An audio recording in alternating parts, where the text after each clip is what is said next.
आजच्या पहिल्या विषयाला।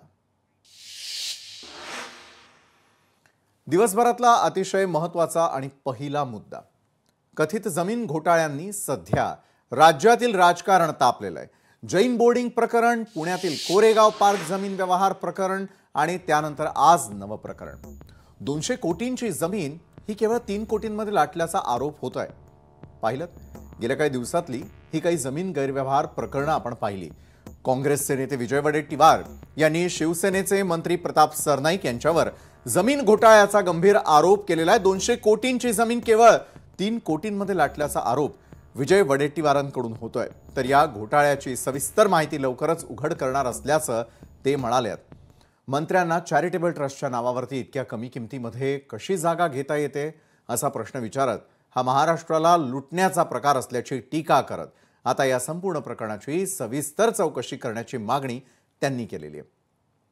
मीरा भाईंदरमध्ये सरनाईकांनी शैक्षणिक संस्थेच्या नावाखाली ही जमीन लाटली असल्याचं म्हटलेलं आहे।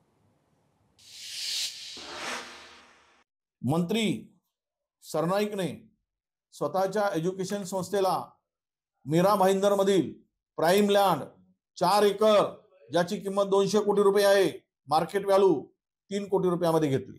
मंत्र्यांना स्वतःच्या संस्थेच्या नावाने अशी जागा चॅरिटेबल संस्थेच्या नावाने घेता येतं का? आणि हे जर होऊ शकतं तर महाराष्ट्र लुटून खा, आम्ही डोळे बंद करून बसतो।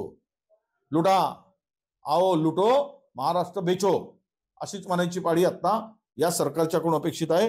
शैक्षणिक कारणासाठी दिल्यानंतर कब्जा वहिवाटीची रक्कम म्हणून, मालकी नाही, कब्जे वहिवाटीची रक्कम म्हणून 4,55,00,000 रुपये त्यांना भरायला सांगितले।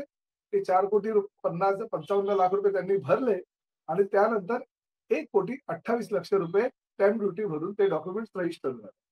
मी परत एकदा सांगतो की ही कुठलीही जमीन ही विकली गेलेली नाही। एज्युकेशन पर्पज साठी, म्हणजे ज्युनियर केजी पासून 12वीच्या विद्यार्थ्यांसाठी शाळा चालवण्यासाठी राज्य शासनाने कब्जे वहिवाटी हक्कावर ती दिलेली आहे। अशा पद्धतीने एखाद्या मंत्र्यावर आरोप करत असताना मोठ्या लोकांनी किंवा मोठ्या नेत्यांनी आरोप करत असताना वस्तुस्थिती पाहिली पाहिजे।